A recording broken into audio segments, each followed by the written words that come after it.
নবী হচ্ছে আমার ইমানের অংশ, আমার ইমানের পার্ট। তিনাকে ভালোবাসা, তিনার উপর ইমান, এটা আমার ইমানের অংশ। তিনি আমার শেষ নবী, যেটা কোরআন ঘোষণা দিয়েছে। নবীও বলেছে আনা খাতামুন নাবিয়্যিন লা নাবিয়্যা বাদি, আমি শেষ নবী, আমার পরে কোনো নবী আসবে না। কিন্তু মাননীয় স্পিকার, দুঃখের সাথে বলতে হয়, বাংলাদেশের এরকম একটি পার্ট রয়েছে, যেই পার্টের এক অংশ মানুষ, তারা নবীকে অস্বীকার করে, তারা মুসলমান দাবি করে। এবং এই বিষয়ে অনেকেরই ধারণা আছে, তারা জানে এই আন্দোলন করতে গিয়ে অনেক মুসলমানকে রাস্তায় শহীদ হতে হয়েছে, আন্দোলন করতে হয়েছে। স্বাধীনতার পর থেকে আজও সে আন্দোলন চলছে, কিন্তু আজও পর্যন্ত সেটা পাইনি। আমি মাননীয় প্রধানমন্ত্রীকে বলবো, আপনি বাংলাদেশে একটি ইতিহাস রচনা করে যাবেন।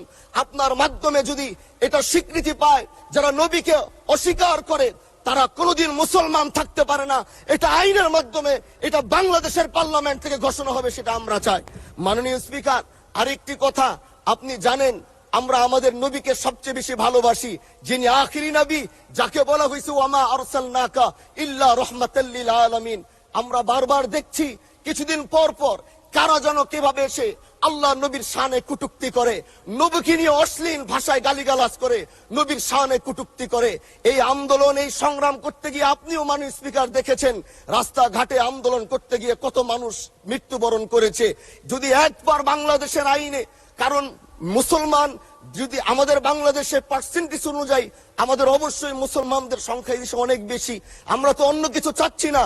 এই দেশের মানুষ নামাজ না পড়লেও যদি কেউ নবীকে কটূক্তি করে, তার কলিজা ছিঁড়ে যায়, সে রাজপথে নেমে যায়।